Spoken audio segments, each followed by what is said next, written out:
Hello, this is Damon Albarn and this is 5 Magazine. Damon, thank you very much for giving us a bit of your time. Oh, my pleasure. Obviously, we all know about the Gorillas and Blur and all what you've done in the past, magnificent music and stuff. But you've got a project called Africa Express. Can you just give us a little bit of detail about that, please? Yeah, that kind of started really from my own experiences and opportunities.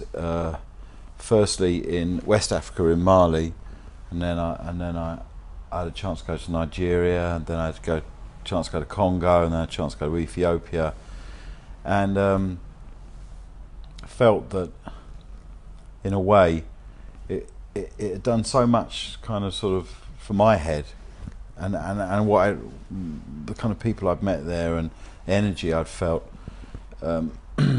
inspired me to sort of set up it wasn't really an organisation when we started, it was just kind of a couple of mates really who would kind of sort of galvanise musicians in England to start off with, to come on trips, because like 10 years ago it was still sort of, for a lot of people, unimaginable they could just get on a plane and turn up. Yeah, go to Bamako in Mali and hang out and play music.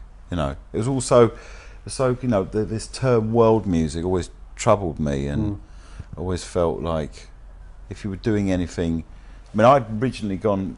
I should explain really how I went to Africa to start off with. I was asked by Oxfam in like 1999, something like that, if I'd like to go and visit Mali and kind of be a sort of ambassador for them.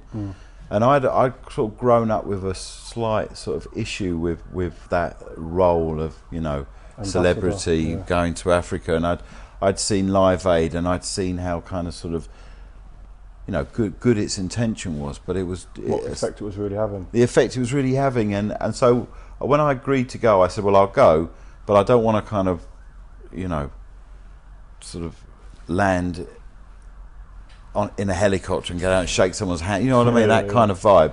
I just want to go because I love the music, and I've been listening to a lot of Malian music in particular.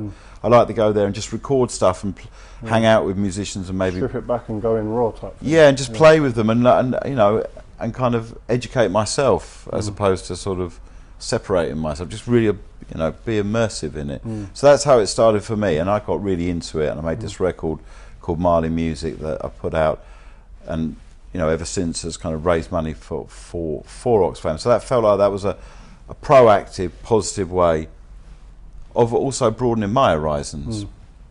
So that's kind of how Africa Express emerged out of those experiences, and me wanting to kind of replicate them for other people, because it done so much for me. I mean, it's a long, I could spend hours telling you what sort of happened to me emotionally and intellectually, really, when I visited Mali in particular. I saw some of the pictures earlier from one of your co-founders, and it was just like the way you kind of get right involved with the communities that you go into. Yeah, well, I mean, you know, they're musicians, we're musicians, so we're on a level playing field, really. And once you've hung out for a couple of weeks and you've been, you know, friendships form, and then they show you more of their experience, and vice versa, and it's just a real thing. And if, you know, I don't think anyone comes out of it feeling anything other than like positive. And so we've just kind of expanded it from there, and it's grown and grown. We've been to many countries now. We've done these quite spontaneous concerts all over the place, and this year we've been given a train, and we're going to convert it into a kind of music studio, rehearsal room, living quarters for... this is Africa Express, This is the Africa Express train now. It was always called Africa Express, but now it's actually a train. Okay, cool. And you can catch it. So this is around England? It's around the whole of it, well, UK really. It's going to, is it going to Bradford, Leeds, Carlisle, Glasgow, Manchester, London, finishing. And we're going to get, I mean, I can't know exactly how it's going to work, but I mean, I think the idea is that we all get on the train, we stop at the station, we get off, maybe play some music on the platform, then we go in and do some sort of pop-up things in schools and factories, and then do a gig in the evening and hopefully get people from that area to come in and either play with us and watch us and just sort of interact really. And so you'll be integrating. Bit of a party really. An excuse for a party. Yeah, any excuse for a party. So you'll be having some guys, especially on a train. Exactly, so you can't get off. So you'll have like some African artists there. Yeah, and you'll have obviously some westernised artists as well. Yeah. Bashi and Wiley have been on a few trips with you before. Yeah. Flea. Yeah, Flea might be on it. I mean, Tony Allen, legendary Afrobeat drummer with Fela Kuti. Yeah, I mean, a lot of different people. I wish I could give you a list now. Yeah, cool. No, that's all right. But I mean, over the years, we've had an extraordinary kind of. Yeah, I saw you had De La Soul. De La Soul, yeah. They came to Congo with us. The guy from France, Ferdinand. Yeah, exactly. They came. So it's an amazing experience to see them guys coming together. Wainwright, Jamie T, Super Furry Animals. Yeah, it just goes on and on, really. So what really inspires you, though, in terms of... and African artists are just the most extraordinary, incredible people like Tamani Diabate, who's kind of the king of the kora in West Africa. Amazing.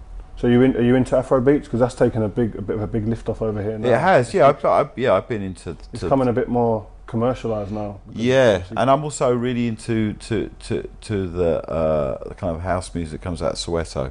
Okay. And we've got a guy called Spoke Mathwambo. Okay. Hopefully I pronounced that right. And he's kind of up and coming of that sort of electro, South African electro sound. We have the Shangan as well, who are another. Yeah, there's so much interesting stuff.